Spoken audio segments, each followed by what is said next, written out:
This is Michael Popak, Legal AF. 2 of the 19 co-conspirators in Georgia with Donald Trump are going to trial in about 3 weeks. Ken Chesebro, Sidney Powell, both former lawyers, both part, according to the indictment, of a massive organized crime conspiracy to interfere with the election in Georgia and in other places. Ken Chesebro, a lawyer, a self-proclaimed constitutional scholar, keeps filing motions to dismiss the indictment, motions to quash the indictment, motions to have immunity from prosecution of the indictment. And Scott McAfee, who, for all of his sort of shortcomings that we observed, new to the bench, 6 months only, young, never been a judge before, Federalist Society, Republican governor appointed. We've been pretty impressed on Legal AF with his decisions and his rulings and the intellectual honesty about them and the lack of, any observed politics. And he keeps rejecting time and time again the motions that are being filed by, for instance, Ken Chesebro. Ken Chesebro didn't want to try his case along with Sidney Powell. He wanted to have the choice of who would be his other defendant in a courtroom for a trial. And the judge says, yeah, you two are going. You wanted speedy trial? You're going October the 23rd. The rest, moved away. And those trials, including of Donald Trump, will be done in batches in early 2024. We don't know exactly when. But back to Ken Chesebro. He's been filing seriatim motions, one after another. Dismiss, recuse, I've got immunity. Judge, save me from the prosecution. And now the judge is starting to issue orders. We got 2 today denying Ken Chesebro's attempts to not be indicted and not be prosecuted and not go to trial. And these were we reported on these. I did it in hot takes right here on Legal AF on the MeidasTouch network, and we talked about it on Legal AF, our podcast at the intersection of law, politics, and justice, only on the MeidasTouch network. We talked about it, and we said these are dead losers, and occasionally we're right. We like to call ourselves the almost never wrong podcast. So let's talk about the motion to dismiss or grant immunity. This was the argument. I'll just make it straight, and then I'll tell you what the judge has done in a 1-page order. Ken Chesebro argued, I was just a lawyer. I was hired to be a lawyer, and as a lawyer, I just gave advice. I just kind of looked at the constitutional issues. I came up with the fake electors. He calls them alternate electors. I'm sorry. I came up with the alternate electors, the way I read Georgia statutes and constitutional federal law and election federal law. What I did was right. Of course, I told the client that unless there was a valid legal challenge to Joe Biden's win in Georgia, don't use the contingent electors. Don't break the glass and use them in emergencies. Of course, they broke the glass. The contingent electors got out and acted like they were real electors and impersonated public officers. We'll put that aside for a minute. He just said, I'm just the lawyer. And I had a justification defense. That's what he called it. And from that justification defense, I should get immunity. And you should decide that right now, Judge, before I go any further. Right? And particularly, this is interesting under Georgia law. Listen to this. Immunity, if it were applicable, and it was something that the judge could grant, would be done early on in the case under a preponderance of the evidence standard, not the stricter standard, higher burden standard of beyond a reasonable doubt. Prosecutor has to make their case beyond a reasonable doubt. But when it comes to defenses, or in this case, an immunity defense, all the defendant has to do is show by a preponderance of the evidence. The scales of justice just tipped ever so slightly in their favor that they have immunity. So he got the benefit of the lower burden, but the judge took a look at Chesebro's papers, half-baked as they were, and said, you don't get the immunity defense. First of all, you haven't given me a procedural hook. I'm going to read from the 2-page order where the judge says,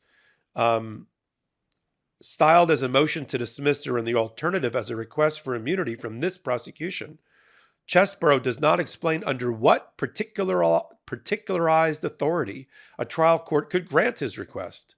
And unless authorized by law, a trial court cannot unilaterally end a prosecution and dismiss an indictment. There must be a procedural hook. And the judge said, but even though you never gave me a procedural hook, let me look at your papers about what you're arguing. And he said it's really more akin to an affirmative defense that you could try to raise at trial. We'll deal with that at another time, whether you have that affirmative defense and whether it goes to a jury instruction that I may give to a future jury. But it doesn't squelch or dash out your prosecution, which is what you want me to do. He said, you're looking sort of in the right part of the statute book under the laws of Georgia, the criminal code of Georgia, but you're misrepresenting what the law is. And when it comes to immunity defenses under Georgia law, that peculiar thing we're dealing with, you are not able to bring up now on a preponderance of the evidence standard a immunity defense. We'll deal with whether you have it as a jury charge or an affirmative defense down the road, but as the court ended its order on page 2, but it is irrelevant in the pretrial context of immunity, and this court declines the invitation to supplant the jury's role as the fact finder. This motion is denied. We said, well, that's good. And then right behind it, right coming across, the printer, was another 4-page order by the judge denying another. Remember, I told you the top of the hot take, Chesbrough has filed like 5 or 6 motions to attack the indictment and to stop his prosecution. And now the judge is responding, 5 or 7 days later to each of these motions, and we're getting two already today. And the second one, we also talked about on Legal AF on one of my hot takes. Ken Chesbrough had his email and all the information from his Microsoft, his MSN email account. Yes, he's still one of the Americans that has an MSN email account. Ken Chesbrough didn't like the fact that Fani Willis's special investigators, using an affidavit, providing all the evidence that they had against Ken Chesbrough, calling him a co-conspirator to try to overturn the will of the people, that it went beyond just idly thinking about big thoughts about constitutional law and how elections work, and it went into actually interfering with the election process by supplying his analysis and memos to the legal team led by Rudy Giuliani and Sidney Powell, which was used, the creation of the fake electors, the use of the fake electors to send to Mike Pence and pressure him. It went beyond that, right? He let the genie or the devil out of the bottle.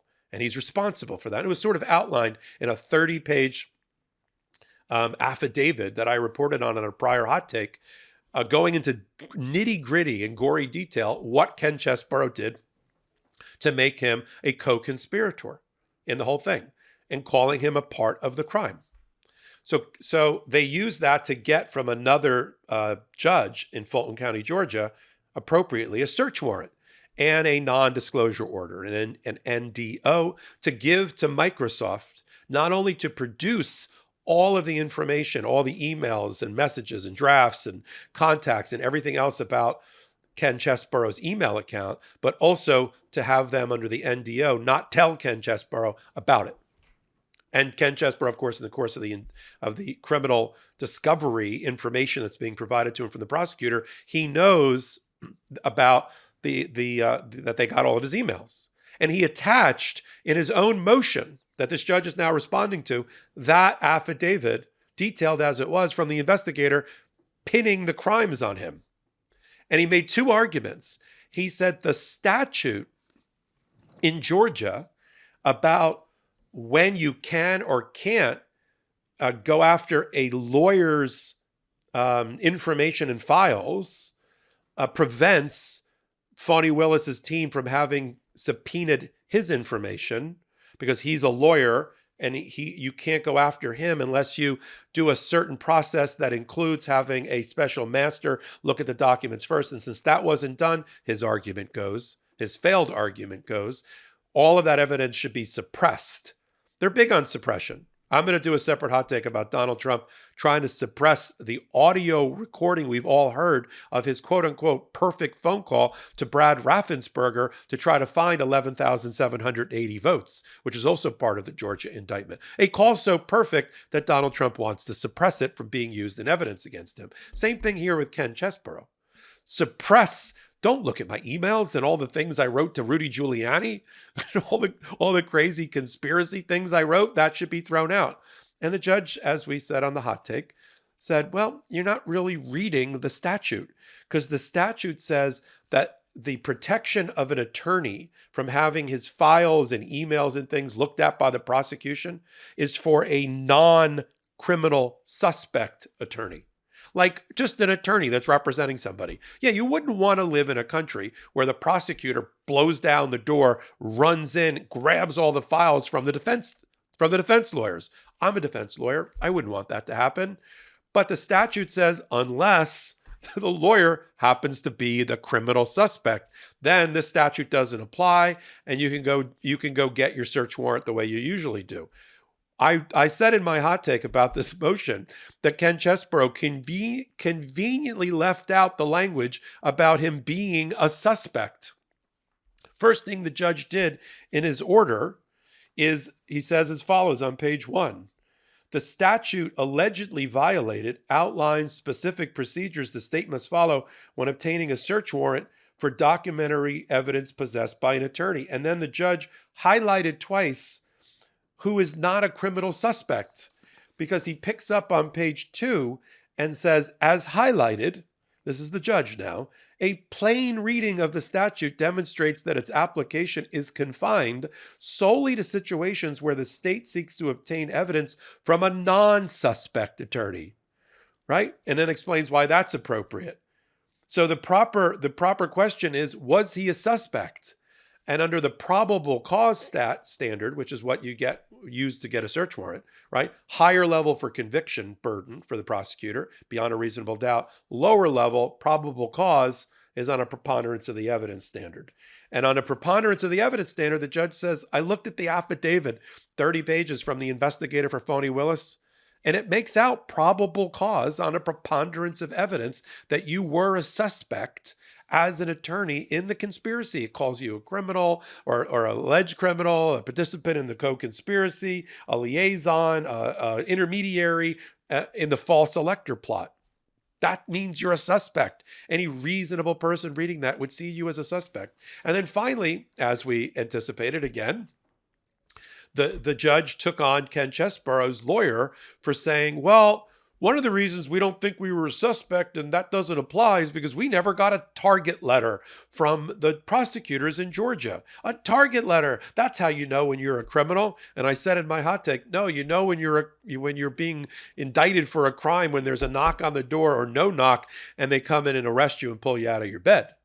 You don't need to get a target letter in advance. And as I reported before, the judge that oversaw the whole special purpose grand jury process, Judge McBurney, who has been on the bench longer than this particular judge, said the same thing even to Phony Willis. She kept talking at one point in her news conference, in her hearing with the judge about 7 months ago. Sorry, she kept calling it the target of the investigation, the target. And the judge stopped her and said, "I don't know what you're talking about target. We don't use that term in Georgia criminal practice. That's a federal concept, target and target letters. So stop using the word target. We don't use that target." And that reminded everybody 9 months ago that Georgia criminal practice is different. And it's not always analogous to the federal counterpart. And so for Steve Sadow, the new lawyers for Ken Chesebro, because he does have lawyers, for those lawyers to say out loud, we didn't get a quote unquote target letter, the judge says, I don't know why you're even talking about that. In fact, he took him to task, and here's the quote from page 3. He says, despite the search warrant affidavit's references to the defendant as a criminal suspect, meaning the statute doesn't apply, the defendant claims the state's decision not to provide him with a target letter when testifying to the special purpose grand jury single-handedly establishes his designation as a non-suspect attorney, making the statute apply, and therefore he'd have grounds to suppress the evidence. But the judge went on. Defendant must know better.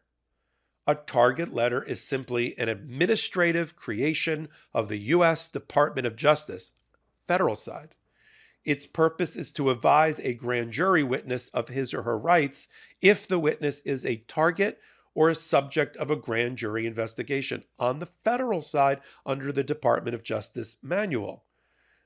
Target letters are not, the judge goes on to say, a common feature of Georgia prosecutions. The term does not appear in our appellate precedent, and the existence or absence of such a letter's delivery has no legal effect. So stop talking about a target letter. Therefore, motion denied. So what do we have to round out the hot take? We got at least 5 motions filed by Ken Chesebro in advance of his October the 23rd trial to try to dismiss or quash the indictment, stop the prosecution, grant him immunity from prosecution, and everything else you can think of, like the kitchen sink. We now have 2 back-to-back rulings that don't bode well for the 3 or 4 that remain by this Judge McAfee denying Ken Chesebro his motions. He's not going to grant him immunity from suit because he was a lawyer giving advice. He may consider some sort of instruction if it's properly made out as he gets closer to trial, but he's not going to stop and interfere with the prosecution at all. See you on the 23rd, Mr. Chesebro. And if you thought, Ken Chesebro, you were going to get out from under this and have major pieces of evidence, all your emails in which you sent out the memos related to the fake elector plot that you devised along with John Eastman and Peter Navarro, that's not being quashed either. That evidence is appropriate, will be used against you on October the 23rd, whether you take the stand or not, because you're not reading the statute properly. You were a target, a suspect as an attorney, and therefore the only hoop that the prosecutor had to jump through was to get a judge to issue the warrant and the non-disclosure order on probable cause. And I looked at all the filings, and they had probable cause to believe that you were a criminal suspect. Stamped, Scott McAfee, Judge, Fulton County, Georgia. 2 denials, 1 defendant, and we're moving towards the trial that's in about 3 weeks. We'll follow that trial. It's going to be televised. Federal trials never are. State trials in Judge McAfee's courtroom, he's already announced the revolution will be televised. It will be on some sort of court TV attached to Fulton County. I think it's going to end up on YouTube. And we at the MeidasTouch Network and the leaders of Legal AF, Ben Meiselas, Karen Freeman-Agnifilo, and me, are going to comment on it, be commentators on it. We'll get a live feed. We'll put it up on the MeidasTouch Network. We'll have a pre-show talking about what we expect to happen from the trial witnesses that day. And we'll have an after show, a post show, to talk about what we just saw. And then we'll talk about it on Legal AF, our leading podcast at the intersection of law, politics, and justice. Only on the MeidasTouch Network on Wednesdays and Saturdays on YouTube and audio podcast platforms wherever you can get it from. Leave a high five here, thumbs up here. It helps with the ratings. Leave a comment as well. Until my next hot take, until my next episode of Legal AF, this is Michael Popak reporting. Hey, Meidas Mighty. Love this report? Continue the conversation by following us on Instagram at MeidasTouch to keep up with the most important news of the day. What are you waiting for? Follow us now.